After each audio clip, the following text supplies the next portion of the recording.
Job chapter 20 through 21. Then Zophar the Naamathite replied, "This is why my unsettling thoughts compel me to answer, because I am upset. I have heard a rebuke that insults me, and my understanding makes me reply. Don't you know that ever since antiquity, from the time a human was placed on earth, the joy of the wicked has been brief, and the happiness of the godless has lasted only a moment? Though his arrogance reaches heaven, and his head touches the clouds, he will vanish forever like his own dung. Those who know him will ask, 'Where is he?' He will fly away like a dream and never be found. He will be chased away like a vision in the night. The eye that saw him will see him no more, and his household will no longer see him. His children will beg from the poor, for his own hands must give back his wealth. His frame may be full of youthful vigor, but it will lie down with him in dust. Though evil tastes sweet in his mouth, and he conceals it under his tongue, though he cherishes it and will not let it go, but keeps it in his mouth, yet the food in his stomach turns into cobras, venom inside him. He swallows wealth, but must vomit it up. God will force it from his stomach. He will suck the poison of cobras. A viper's fangs will kill him. He will not enjoy the streams, the rivers flowing with honey and curds. He must return the fruit of his labor without consuming it. He doesn't enjoy the profits from his trading, for he oppressed and abandoned the poor. He seized a house he did not build. Because his appetite is never satisfied, he does not let anything he desires escape. Nothing is left for him to consume. Therefore, his prosperity will not last. At the height of his success, distress will come to him. The full weight of misery will crush him. When he fills his stomach, God will send his burning anger against him, raining it down on him while he is eating. If he flees from an iron weapon, an arrow from a bronze bow will pierce him. He pulls it out of his back, the flashing tip out of his liver. Terrors come over him. Total darkness is reserved for his treasures. A fire unfanned by human hands will consume him. It will feed on what is left in his tent. The heavens will expose his iniquity, and the earth will rise up against him. The possessions in his house will be removed, flowing away on the day of God's anger. This is the wicked person's lot from God, the inheritance God ordained for him.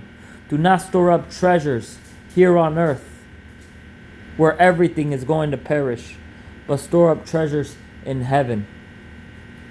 For the things here on earth you may have today, but when you die, they're not going to go with you." Chapter 21. Then Job answered, Pay close attention to my words. Let this be the consolation you offer. Bear with me while I speak. Then, after I have spoken, you may continue mocking. As for me, is my complaint against a human being? Then why shouldn't I be impatient? Look at me and shudder. Put your hand over your mouth when I think about it. I am terrified and my body trembles in horror. Why do the wicked continue to live, growing old and becoming powerful? Their children are established while they are still alive, and their descendants before their eyes. Their homes are secure and free of fear. No rod from God strikes them. Their bulls breed without fail. Their cows calve and do not miscarry.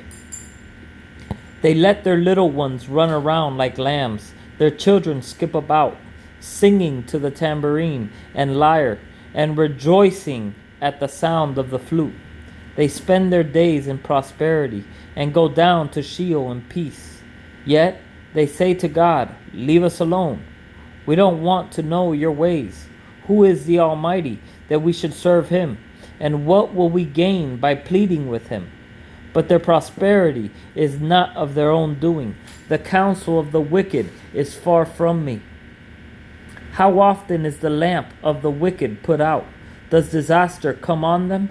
Does he apportion destruction in his anger? Are they like straw before the wind, like chaff a storm sweeps away? God reserves a person's punishment for his children. Let God repay the person himself, so that he may know it. Let his own eyes see his demise. Let him drink from the Almighty's wrath. For what does he care about his family once he is dead? For what does he care about his family once he is dead? When the number of his months has run out, can anyone teach God knowledge, since he judges the exalted ones? One person dies in excellent health, completely secure and at ease. His body is well fed, and his bones are full of marrow. Yet another person dies with a bitter soul, having never tasted prosperity. But they both lie in the dust, and worms cover them. I know your thoughts very well, the schemes by which you would wrong me. For you say, where now is the nobleman's house? And where are the tents the wicked lived in? Have you never consulted those who travel the roads? Don't you accept their reports? Indeed, the evil person is spared from the day of disaster, rescued from the day of wrath. Who would denounce his behavior to his face? Who would repay him for what he has done? He is carried to the grave, and someone keeps watch over his tomb. The dirt on his grave is sweet to him. Everyone follows behind him, and those who go before him are without number. So how can you offer me such futile comfort? Your answers are deceptive.